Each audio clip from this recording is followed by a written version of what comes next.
In the late 1970s, 1979 in particular, there was a guy named Joseph Durlach. Joseph Durlach actually decided to do a study. He did a comparative study, and a comparative study in psychology is where you take a bunch of other studies, you kind of pull them all together and try and draw out data. And the title of his study was called The Comparative Effectiveness of Paraprofessional and Professional Helpers. Kind of a complicated title, but that's kind of what people with PhDs do. Basically, he wanted to say, hey, who's more effective in counseling? Who gets the better outcomes in relationships? Is it people who are professionally trained, or is it just everyday, ordinary people? You know what Durlach's study proved out? Over 42 different comparative studies, he found that paraprofessional helpers, just ordinary people like you and I, that their outcomes exceeded the outcomes of their professional counterparts. Now, do you think that made professional people very happy? It didn't, right? People are going to school for 12 years and they're like, hundreds of thousands of dollars in school loan debt. They don't like that. So a group of them got together in 1984 and said, hey, we need to kind of redo this. And they expanded the study that Durlach had done. And they did another study called The Comparative Effectiveness of Paraprofessional and Professional Helpers. And you know what they found out? They said Durlach's conclusions were not valid. He'd actually underestimated how effective non-professional people were. So again, numerous studies were done, and one in particular, Keith Herman in 1993 did a study called Reassessing Predictors of Therapist Competence. So basically, shorthand for that is, so what makes people effective? What really makes relationships work in professional counseling or in paraprofessional counseling?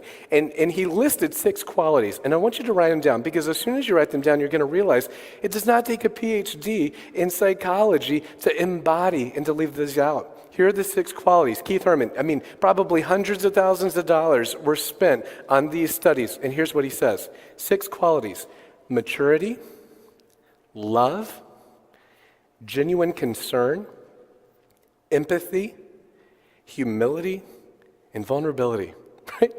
Maturity, love, genuine concern, empathy, humility, and vulnerability, right? There is a profound sense of simplicity to these relational attributes or characteristics that immediately you realize this is accessible, right? I doubt that there's a person in this room tonight who doesn't see these and in a biblical framework begin to realize that this very much sounds like what? This very much sounds like what the church is called to be. We are called to be people who move into the worlds of other peoples with love and genuine concern.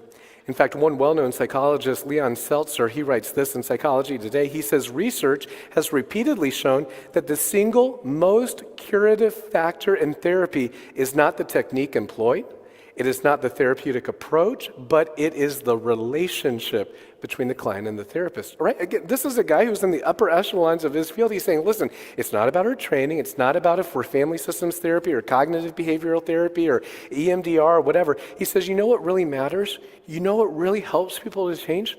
It's just the relationship that we can form.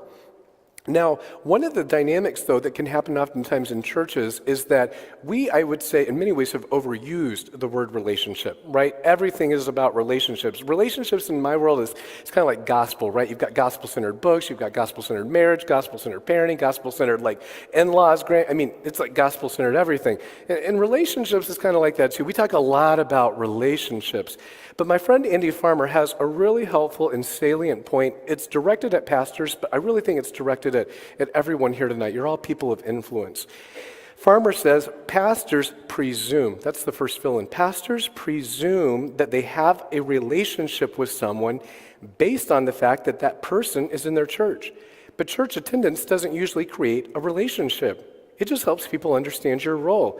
You know their kids, you know a whole lot of information about them anecdotally, but you don't have a relationship with them that makes sense for them to open up their lives to you. So I think that you have to first create relationships and not presume relationships based on the role that you play. Our role creates opportunities for relationships, right? What's Farmer saying? A lot of people in the church think that they're in a relationship with everybody here. Why? Because, well, you go to the same church. But there's a big difference between knowing people and being with people, and you come into the same actual physical building, and actually being in relationship with those people, actually getting into their lives. For many of us, though, we have a fear about getting involved in biblical relationships, right? We oftentimes say, hey, I love ministry, I love the church, it's just the people I can't stand, right? Church would be great if all these annoying people wouldn't take my pew or take my parking spot or wouldn't sit, in front of me so I can't see the slides on the screen, right? Or wouldn't bring their annoying kids into service and they're crying all the time. I can't hear the pastors, right? We don't like to get involved in relationships. We don't like what other people will think about us. We get anxious over what we might have to say. We're fearful of rejection, right? And in many ways, that gets at the sense of just how fragile many of us are, right? We don't want to be rejected. We don't want to actually move towards somebody and then, they give us the cold shoulder or the stiff arm. A lot of times we don't get involved with relationships because people are messy and they're broken and we don't have time for that. Right? You don't want to sit down for 30 minutes and listen to somebody's story or somebody's narrative about how hard their life is. You've got enough going on in your own life. Relationships are difficult. Paul Tripp writes, he says, we want ministry that doesn't demand love that is, so demanding, right? We don't want to serve others in a way that requires so much personal sacrifice. We would prefer to lob grenades of truth into people's lives rather than lay down our lives for them. But this is exactly what Christ did for us. Can we expect to be called to do anything less? Right?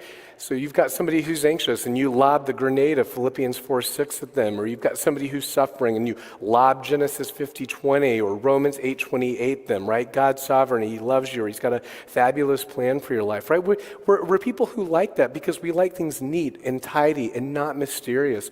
We like things where everything kind of resolves itself in the end. Hey, you're anxious? Well, read this book or consult this resource or talk to our pastors. We don't like things that require work and attention, right? Simone Weil, a French ethicist, she says that attention is the purest form of generosity. Just simply being attentive to someone, actually listening to them. It's fascinating because the thing that I would say that the gospel and the church actually has to offer in terms of relationship is the one thing that secular culture actually understands and realizes that they can't offer. Stephen Hyman, who is the former director of the National Institute of Mental Health, again, not a believer, he's not working from a biblical framework, he says this. He says, we psychiatrists have been given an impossible task. He says, our medications can sometimes alleviate symptoms, though they often come with side effects. He says, but we cannot give people what they really need. People need meaning and relationship. People need meaning and relationship. He's saying all the medications in the world, all the psychotherapy in the world, and we cannot give people what they really need, meaning and relationship. Where are they going to find that? What better place to come than a place like Castleview then? Right? What better place for people to come to hear about meaning and relationship than you? Right? It reminds me, the Dutch psychiatrist Joran van den Berg famously said, loneliness, right? He says, loneliness is the nucleus. It's the heartbeat of all psychiatry. Van den Berg says, listen, if we could eliminate loneliness, we could probably eliminate most psychiatric problems. That sense of isolation, that sense of I don't have a relationship. Because when I share, when I'm vulnerable, people move away from me. They don't move towards me. When I open up or I'm vulnerable, people judge me and they condemn me. Right? Those tend to be the various ways that people in the church respond to people who are in hardship or have problems. You either move away or isolate from them, or you judge and condemn them. In Christ here, and we're going to begin to unpack this here in a little bit, Christ says, listen, there's got to be a third way, and that third way is that you actually follow my model. You enter into it, and you bear burdens. One of the things about Jesus' ministry that we quickly see in the Gospels in particular, it's such a benign word, but it's an important word, and it's looking. We see Jesus oftentimes just looking for people. He's looking at people. In Matthew 9:36, or in Mark 10:21, or in John 19:26, the Gospel writers just record for us, hey, he's looking for people. Paul Miller, in his book, Love Walked Among Us, says, loving begins with looking. Loving begins with looking, right? And in many ways, we'd almost bring that into this room tonight, right? You want to know how you begin to change? You want to know how you begin to help other people change? Well, you just look around you, right? You just look around you because represented for you here in this room tonight are opportunities to love and to bear burdens. But Tim Keller rightfully reminds us, he says, to help burden people, you have to get close to burden people. right? You can't help burdened people when the burdened person's, 10 doors down from you. You want to help a burdened person, you actually have to come close to burdened people. So how do we do that? In the balance of our session, we want to begin to unpack just some practical tools to help us know, how do we do this? How do we help other people change as we change ourselves? The first aspect that we have to understand is, how do we enter into people's worlds? What does that look like? What does that mean? I call these entry gates. I borrowed the term from Paul Tripp, but he describes an entry gate as this, and I know I'm going a little bit out of order. He says an entry gate is a particular person's experience of the situation or the problem or the relationship. What is an entry gate? It is a person's experience of a particular situation or a problem or a relationship. Now, what is it not? And we can go back a little bit earlier. Excuse me, the entry gate is not this. It's not the problem primarily that the person wants to talk about. It's not the situation or the circumstance in their life. It's not another person or another problem in their world or in their relationship. So do you see the difference? What he's saying there is that in order to really move forward and move in, you have to actually do that. You actually have to move in. You can stay at the surface level or at the perimeter of the issue, but that's not the entry gate. The entry gate into people's lives is how they are experiencing it. What is the experience of this person in the midst of this relationship or this difficulty or this problem? And so when we talk about this, then, we understand then that we have to actually get to know people. What does it look like then to get to know people? I want to give you two questions in particular that we are very prone to ask that we think actually give us information about people, but it really doesn't. Here are the two questions. The first one is this, hey, what are you doing? What are you doing? Or what did you do this weekend? It's a very, very common question that gets asked probably on a Sunday morning. Hey, what'd you do this weekend? Or what kind of things did you do? Or who did you hang out with? That question is not ever going to move you further down the road, because that question wants a particular kind of information. What kind of information does that question want of what are you doing? It wants what? It wants content. It wants facts, it wants details, it wants situational difficulties and dynamics and circumstances. Now, let me give you a second question that oftentimes gets asked, sometimes consecutively, but that oftentimes we don't really answer, and it's this: how are you doing? How are you doing? Okay, so do you hear the difference? What are you doing versus how are you doing? Now, what is the problem with the second question of how are you doing? Sam Alberry writes, he says, two of the most dangerous words in the life of the church are, I'm fine, I'm good, right? That's the problem with how are you doing. Now, if what are you doing wants content, like, hey, I went to my son's basketball game, or we played soccer, or we watched TV, that gives you content. Now, how are you doing wants something different, right? What does it want? It wants process. Right? It wants feelings, it wants thoughts, it wants emotions. But the problem in our churches is because we are people who are very afraid of relationships, we like to lie about what's really what? Going on beneath the surface. I mean, when was the last time you asked somebody how they were doing and they said bad, or horrible, or not good, or life is not happy, life is not good, my marriage is falling apart? That's typically not the answer that you get on a Sunday morning when you ask people, how are you doing? The default answer almost that's ingrained into Christian life is one of benign optimism. Fine, I'm good, everything's good, I'm fine. Right? I mean, you would probably surprise people tomorrow if you actually answered it negatively. If somebody came up to you and said, hey, how are you doing? Bad. I'm not doing well. People probably, I think I need to go get my kid. They're crying, or I need to go to the restroom, because there's something about that question. There's something about the process of that question that's deeply uncomfortable. How are you doing? So when we are asking, what are you doing, or how are you doing, we are seeking to understand the person. We're seeking to understand and to know people. So one of the things that when we're talking about trying to get into the entry gate and get below the surface, I want to show you a little diagram in terms of what these questions then, and we'll talk about the questions, of what kind of information they're seeking to go after. When we think about people, we've already begun to build some of our building blocks. So if we imagine that this heart represents you, okay? This heart is the truest you. It's where your thoughts, your emotions, your volitions, your actions, your thoughts, everything flows out of the heart, right? Proverbs 4:23, guard your heart with all vigilance, for from it flow the issues of life. But we also realize, contrary to the worldview around us, we're embodied beings, right? So this circle might say, listen, you are a physically embodied being. I think that's one of the fill-ins there in your handout, the very, very bottom one. So we're working opposite up. You are a physically embodied being, right? Touch yourself right now. You know what you're feeling? You're feeling your body, okay? You are a physically embodied being. Now, this body, we all could say with a hearty amen tonight, is what kind of body? It's a broken body, right? Your body doesn't work. I'm always complaining to my wife at age 35 about my lower back pain, about my shoulder pain, and I'm like, I'm my dad, right? I'm my grandfather, and I'm only 35. But there's something that we inherently realize that, man, our bodies, 2 Corinthians 4, they are what? They are wasting away. Our bodies are broken, but that doesn't deny the fact that we are physically embodied.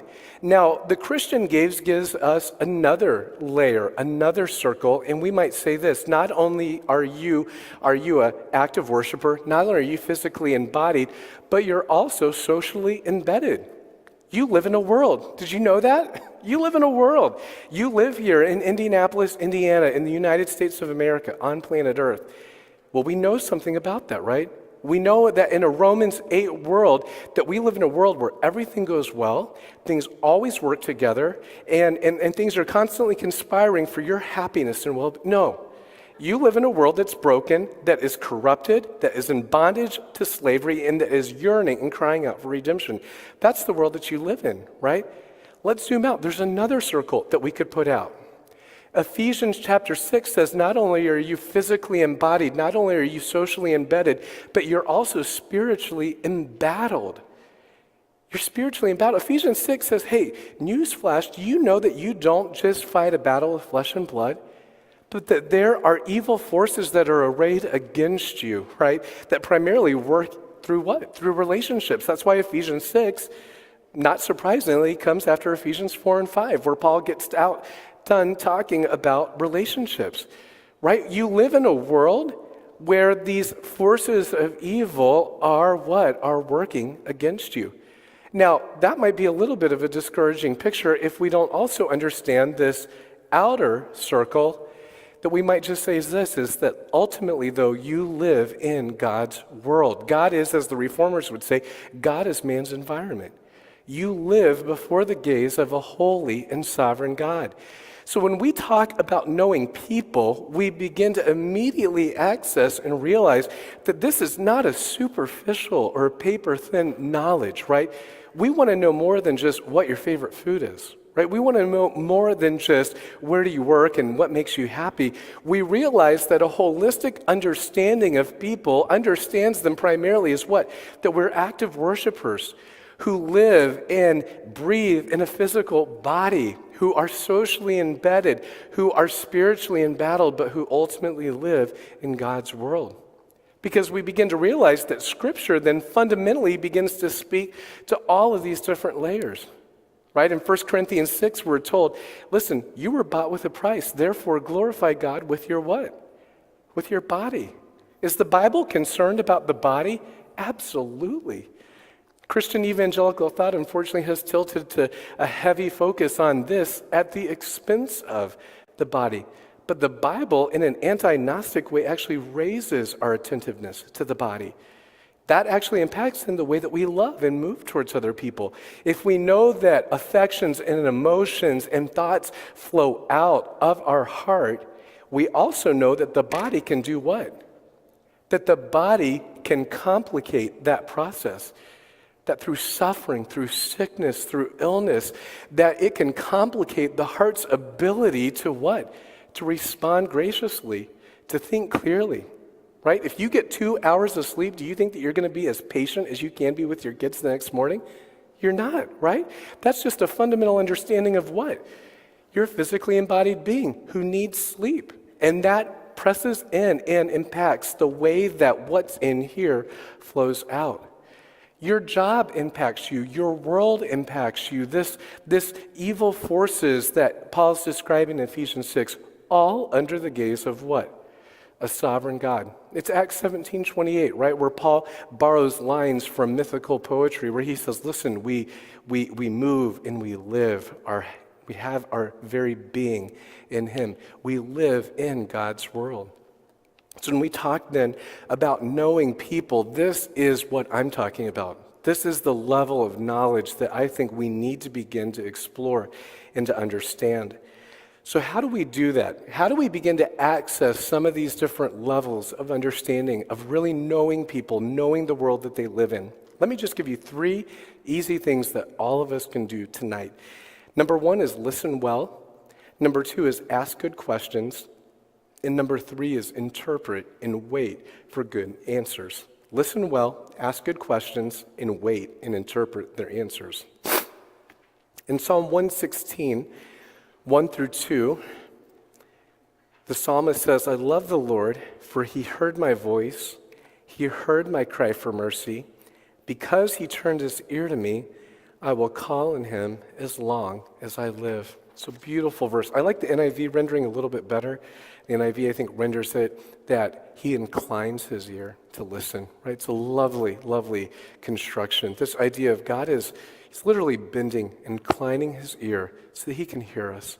That's immensely comforting. And there's something motivational about it too, right, that the psalmist is connecting to. He's saying there's something about the consistency and the steadiness of the Lord's listening ear that entreats me to call on him as long as I live. Right? There's a steadiness and a consistency to his presence that says, listen, I know I can always turn to him because he's going to be there, because he's going to listen. It's Isaiah 59:1. The arm of the Lord is never too short that it cannot save, or his ear too what? Too heavy that it cannot hear. Fuller psychologist David Augsburger says, being heard is so close to being loved that for the average person, they're almost indistinguishable. Being heard is so close to being loved that for the average person, they are almost indistinguishable. So how do we do this? Number 1, you got to listen with your posture. Listen with your posture. When you're talking to people, and again, if I go back to the Simone Weil quote, attentiveness being the purest form of generosity, do you actually pay attention to people when you talk to them? Do they know that you're connecting with them? Are you conveying eye contact and through your body posture that you are genuinely interested in them? Right? All of you have probably talked to somebody and you're talking to them and they're just looking right past you, right? There's nothing about that dynamic that says, yes, keep sharing, keep talking. This person's really interested. I mean, it's almost the opposite. You immediately feel about this big, right? They can't wait to get past you. Listen with your posture. Number 2, listen with your heart. Listen with your heart. And when I talk about your heart, I'm talking about just the emotional, affective side of your heart. Listen, we might call it empathetically, entering into experience. Listen with eagerness and expectation. Listen with eagerness and expectation. I'll give you a simple counseling tool. This is worth like a PhD in psychology. You know, my friend Ed Welch says, here's the question I'm always asking in counseling. Tell me more. Tell me more. There's a simplicity on this side of complexity that you can say that question from now until eternity, and you're always going to get something different and better. Tell me more about that. That's so interesting. That's really fascinating. Can you tell me a little bit more about that? Tell me about your husband. Tell me about your kids. Tell me about that incident the other day. Tell me more. Listen with restraint and with self-control. Listen with restraint and self-control. All of us have probably been in conversations where it's very clear that you're in a tennis match, right? You say something and then they just want to interject either to match your experience, to go over your experience. James 1:19 gives us 2 things to be quick to, or 1 thing to be quick to rather, and 2 things to be slow at. We should be quick to listen, quick to hear, and we're supposed to be what? Slow to speak and slow to anger. Not only should we listen with restraint and self-control, but listen actively. Listen actively to people. Respond. Listen. Listen, what are we listening for? And then I've listed some different categories of what we are listening for. You're listening for emotional words or emotive words. When you hear people say things like, I'm angry. Well, what does that mean? That's an interesting word. What does it mean for you to be angry? Or I'm anxious, or I'm nervous, or I'm fearful. Listen for interpretive words or interpretive phrases. When people begin talking to you or begin moving towards you and they say things like, I just don't know why this happens. Well, that's an interpretive phrase, right? And contained within that very simple phrase of, I don't know why this happens, tells me something about your world. I wonder if it's even worth getting up in the morning, or I guess I'm just getting what I deserve, right? I hear that a lot in counseling. I guess I'm just getting what I deserve. I guess this is just what happens to people who have a past like me or who do things like me. Listen for self-talk. Listen for things that they say about themselves. I'm such a failure. I'm worthless. I don't have what it takes to face this. No one could possibly love me. No one could possibly forgive me. Listen for God talk. I thought I was doing what God wanted. That's a frequent thing I hear in counseling. I thought I was actually doing or following God, and this is where I'm at. This is what He's given me. This is where He's put me. God doesn't feel close to me. I hear that a lot in counseling. God feels very distant. I don't feel His presence anymore. I don't think that God hears my prayers. All of these different things that we're listening for as we move a little bit further in our paradigm, you are taking these things and you know what you're doing? You're treasuring them. You're storing them up. You're stewarding them because you want to do something with these things. And that's one of the things about listening is you're not just listening as an auditory exercise. You're listening with purpose because as we move along, I want to show you that you hopefully can take these things and you can actually translate them into real ministry.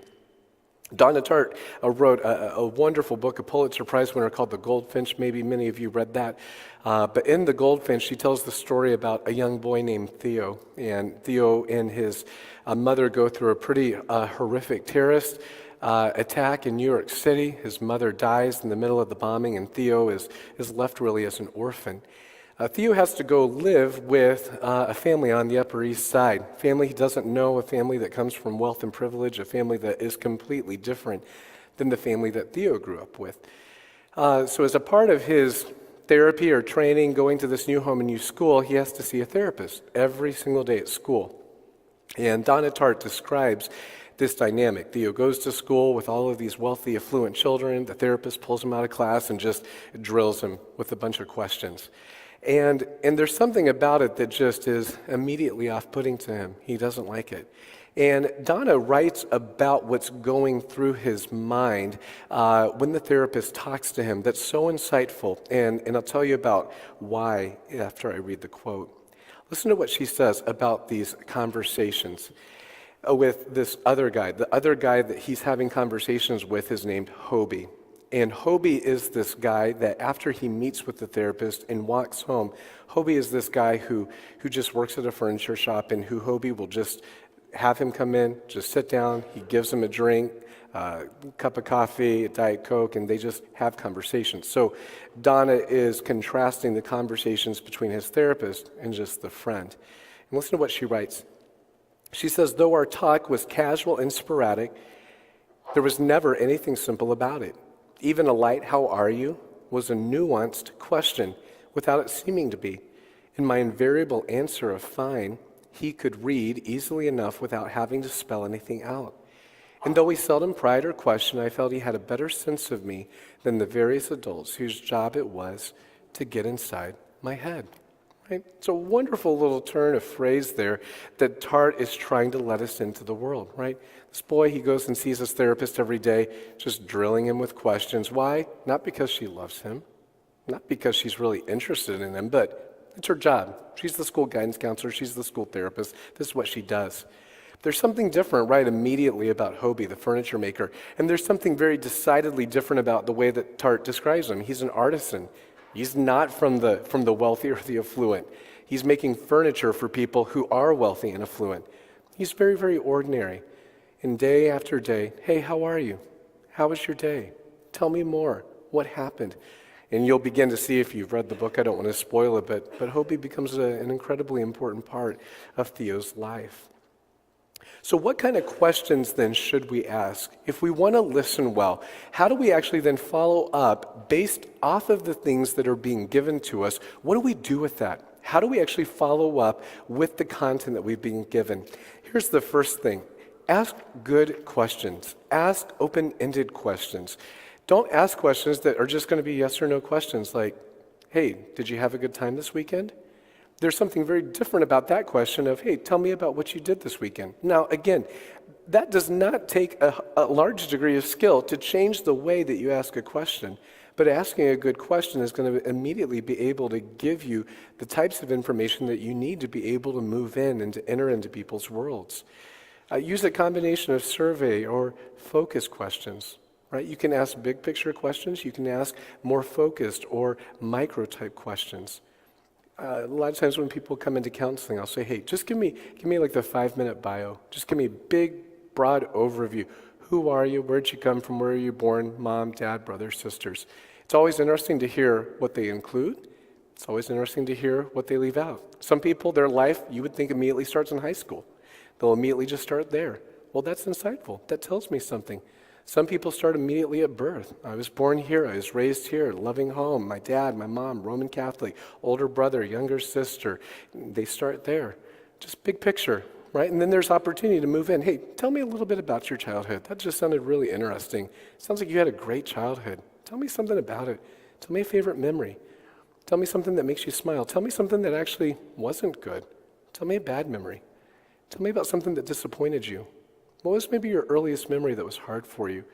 What was something that somebody said to you that impacted you? Right? I mean, this is not PhD level psychology. This is just simple, genuine, Christ-like interest about the other person who's sitting across from you, seeking to get this type of knowledge. Remember that certain kinds of questions reveal certain kinds of information, right? You think about what, how, why, how often, where, when, all of those different interrogatives, right? Certain questions get at different things. Why questions want what? They want motivation, right?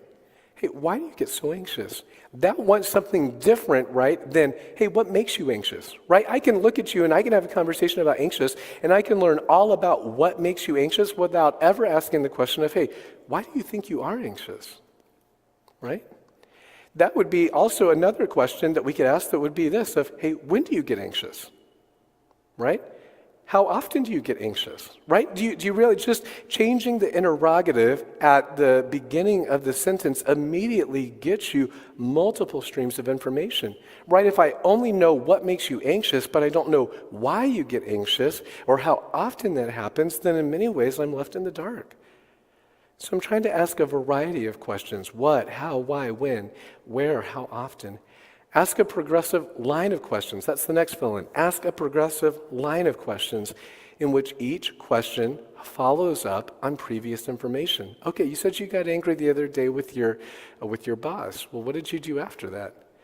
Well, why do you think you did that?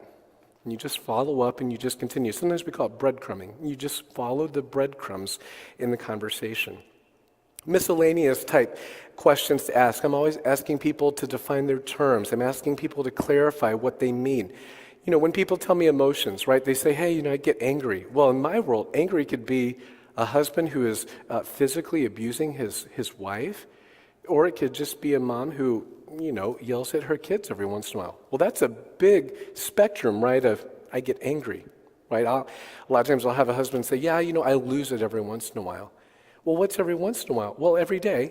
Well, that's a little bit different, right, than every once in a while is a month. I had a young guy in my office a few weeks ago, and he was talking to me about a pornography addiction. I said, well, how often? I don't think it's that big of a deal. He goes, maybe 5 or 6 times a week. Well, that's a little bit more than just, hey, it's a small problem in my life. That's pretty pervasive. That's pretty consistent. That's an addictive habit at that point.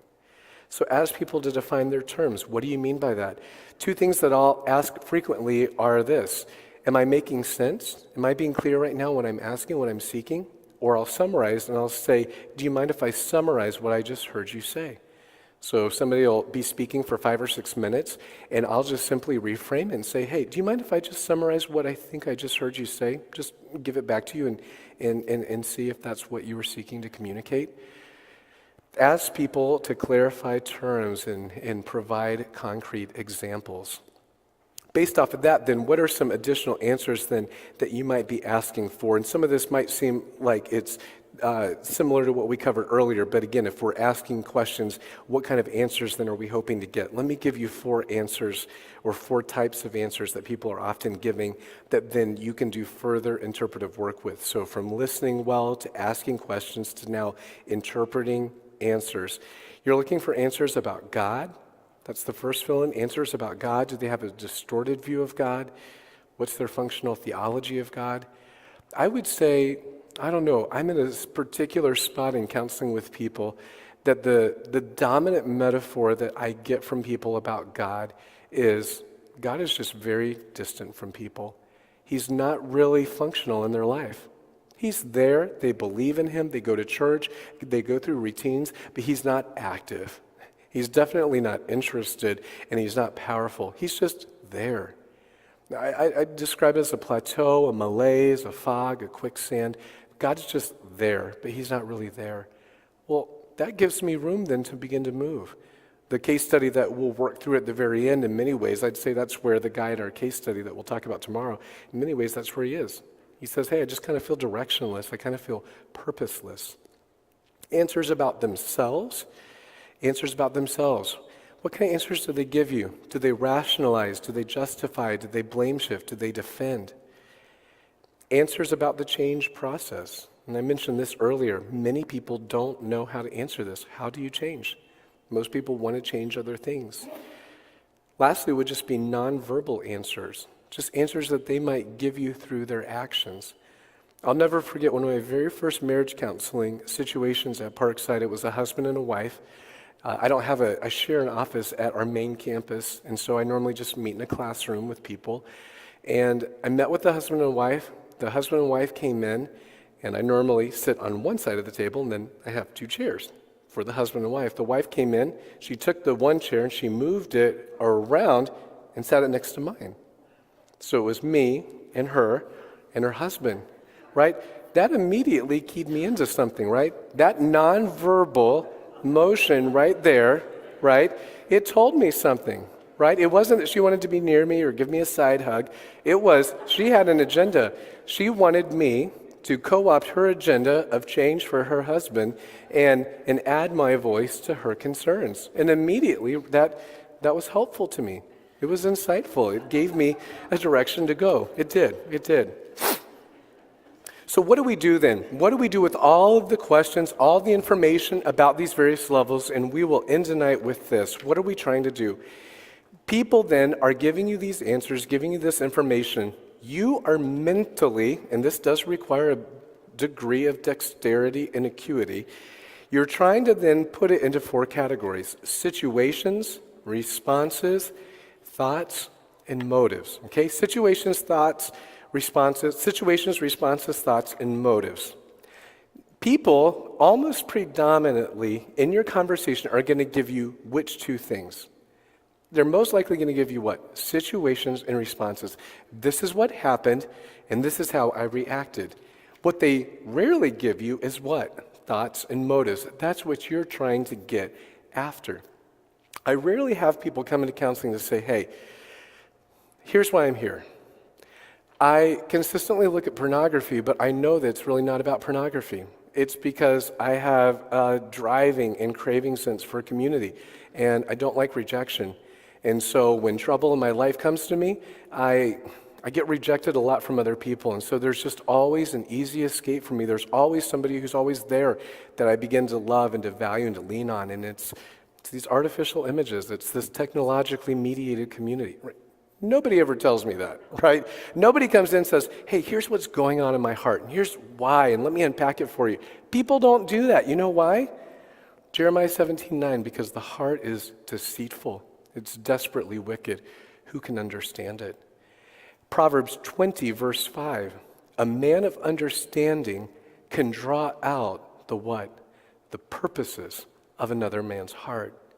So you take those 2 dynamics, right? Jeremiah 17:9, the heart is deceitful and desperately wicked. Who can know it? Proverbs 20, verse 5, people like you, right? I'm preaching to people like you. A man of understanding, a woman of understanding, a teenager of understanding, right? A woman of understanding, a woman of wisdom, right, can draw out this. They can understand these dynamics. And when we can begin to understand these dynamics, we can begin to move through these various levels to say, well, hey, why do you do that?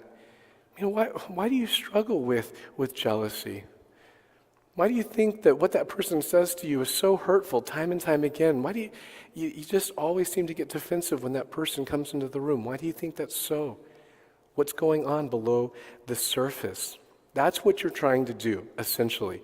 You're trying to mentally listen, and then in the space and time after the conversation, or even there in the conversation, you're seeking to understand what's going on below the surface. How do I respond? How do I take the content that they're giving me and treasure and steward it well? And then what do I actually do with that? And that really is the balance of what we'll endeavor to do tomorrow then, is the other half of this equation. If the first half of our equation tonight was, hey, how do people change? How do we get just the basic building blocks of what it looks like to know other people and to know other people well and wisely and compassionately? Tomorrow, what we really want to endeavor to do is then, well, how do we speak into these relationships? How do we speak truth in love? How do we have something to say that is of essential importance for people? You cannot just quote Bible verses to people, okay? You can't just say, well, here, let me just give you a Bible verse, and you become like a theological gumball machine, and people just turn you, and you just spit out Bible verses. That's not what Scripture says. That's not as Philippians 2, where Paul says, in your hands you hold the very words of life. That's not the dynamic, I don't think, that he's describing. If just you just spent out Bible verses, there must be something much more living, something much more organic than that. And so based off of our knowledge of people, of their world, of their body, of the spiritual battle that they're engaged in, we want to know, how do we speak truth in love? How do we actually have constructive, redemptive conversation about things of essential importance? And we're going to go to two different places that I think will hopefully be maybe new passages for you to think about. We're going to go to John 4, and we'll unpack this wonderful story with Jesus and the Samaritan woman. And then we're actually going to go to another place. We're going to go to Revelation 2 and 3, where we see Jesus speaks to 7 different churches. And it's absolutely fascinating, because I think in Revelation 2 and 3, Jesus gives us a fascinating paradigm of what it looks like to know people, to motivate people, to encourage people, to rebuke people, to admonish people. And we'll take a look, because Jesus is what? He's the wonderful counselor, right? And whenever we see him in action, then we want to pay attention, and we want to stop. And so that'll be our goal tomorrow, is what does it look like to speak truth in love in these relationships? And at the balance, at the end of our time, we've got a case study that in many ways we'll actually be able to work it out then in real time, and we'll be able to break up into groups and to think through wisely and winsomely how we might help those around us. So let me close this in a word of prayer, and then I'll have Kelly come up and offer some closing thoughts.